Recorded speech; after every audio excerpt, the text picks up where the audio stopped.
Mais où est Bouzy? Que fait-il? Pourquoi n'est-il pas retourné chez lui auprès de ses parents? Serait-il en danger? Son imprudence et sa désobéissance lui auront-elles joué des tours? Nous allons vous raconter ce qui lui est arrivé. Après s'être promené dans la forêt de Mélèze, Bouzy courait après des papillons. Il se cachait derrière les arbres et s'amusait en regardant ses pattes s'enfoncer dans la neige poudreuse. Malheureusement, il fut surpris par une gigantesque tempête de neige qui recouvrait en quelques secondes son paysage familier. Bouzy, enseveli sous la neige, ne put se sauver. Il resta prisonnier pendant des heures. À bout de souffle et fatigué, il abandonna l'envie de trouver une issue de secours.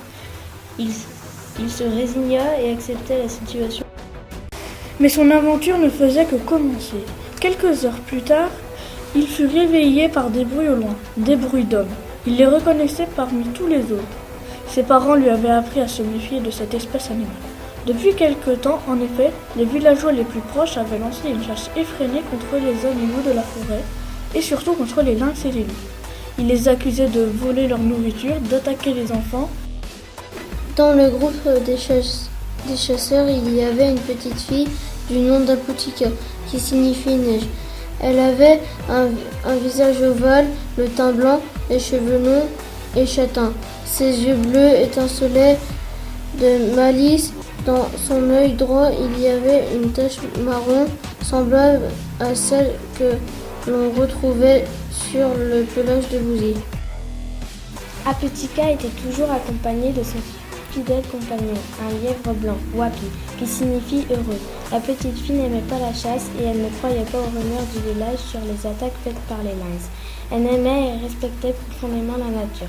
C'était pour cela qu'elle décidait d'accompagner chaque jour les chasseurs pour les empêcher de tuer les lynx. D'autant plus qu'elle avait un don, celui de communiquer avec les animaux de la forêt. À l'approche du groupe, Bouzy sentit son cœur s'emballer et palpiter plus fort que d'habitude. Il retint sa respiration, il entendait les voix de plus en plus distinctement. Aputika aperçut au loin de minuscules oreilles noires ensevelies sous un tas de neige au pied d'un immense mélèze. Rusée et comprenant tout de suite le danger, elle fit diversion. « J'ai vu un loup, là-bas, et court vers la montagne de glace !»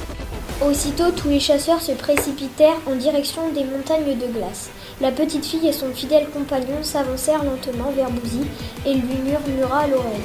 « Ne t'inquiète pas, je ne vais pas te faire de mal. Je vais t'aider à sortir et je te trouverai un endroit pour te cacher.